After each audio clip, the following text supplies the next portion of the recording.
სოფელ ხურვალეთში ჟურნალისტებს დღეს რამდენიმე საათის განმავლობაში არ უშვებდნენ. აღნიშნულის მიზეზი უცნობია. სამართალდამცველების მიერ დაწყებულ შეზღუდვებს წინ სამოქალაქო აქტივისტების მიერ ინფორმაციის გავრცელება უძღოდა და სოფელში საოკუპაციო ძალების შესვლის შესახებ. აღნიშნული ინფორმაცია თავდაპირველად გავრცელა ადგილობრივმა მცხოვრებმა ლუდა სალიამ, რომელიც გახლავთ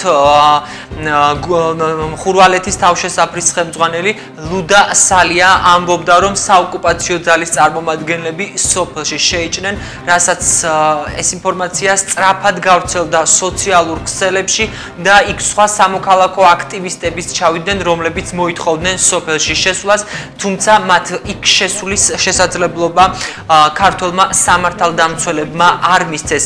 სახელმწიფო უსაფრთხოების სამსახურმა არ დაადასტურა გავრცელებული ცნობები საოკუპაციო რეჟიმის სოფელში შესვლის შესახებ. აღნიშნული ინფორმაცია ასევე უარყო ევროკავშირის სადამკვირვებლო მისიამ, რომელიც სოფელში პატრულირებს.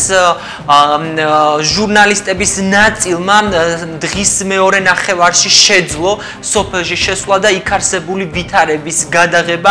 შინაგან საქმეთა სამინისტროს წარმომადგენლებმა პრივილეგია მიანიჭეს ცენტრალური ხელისუფლების, ცენტრალური მედიის წარმომადგენლებს, ხოლო ადგილობრივი ჟურნალისტები მოგვიანებით შეუშვეს. შესაბამისად, ჩვენ არ მოგვეცა შესაძლებლობა მოგვეპოვებინა სრულყოფილი მასალა, რომელსაც ახლა პირდაპირ ეთერში შემოგთავაზებდით, თუმცა ჩვენმა გადამღებმა ჯგუფმა მედეა ილურიძემ და მამუკა მერებაშვილმა შეძლეს სოფელში ჩასვლა და ადგილობრივი მცხოვრებლების ჩაწერა, რომლებიც ამბობენ, რომ სოფელში სიმშვიდეა და მათთვის გაუგებარია თუ რატომ ხდება ცრუ ინფორმაციის გავრცელება და ვითარების მიზანმიმართულად დაძაბვა.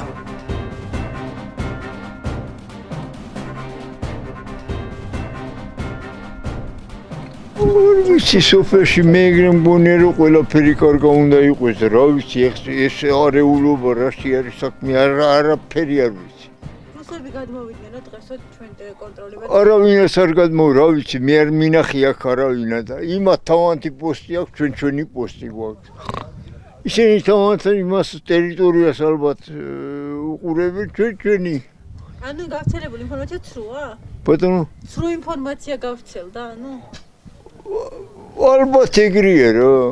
აქ არ შემოსულან და არ შემოსულან კაცო, რავი მე აქა ვარ, დღე-დღამე აქა ვარ და არ მინახე ისინი აქ შემოსული.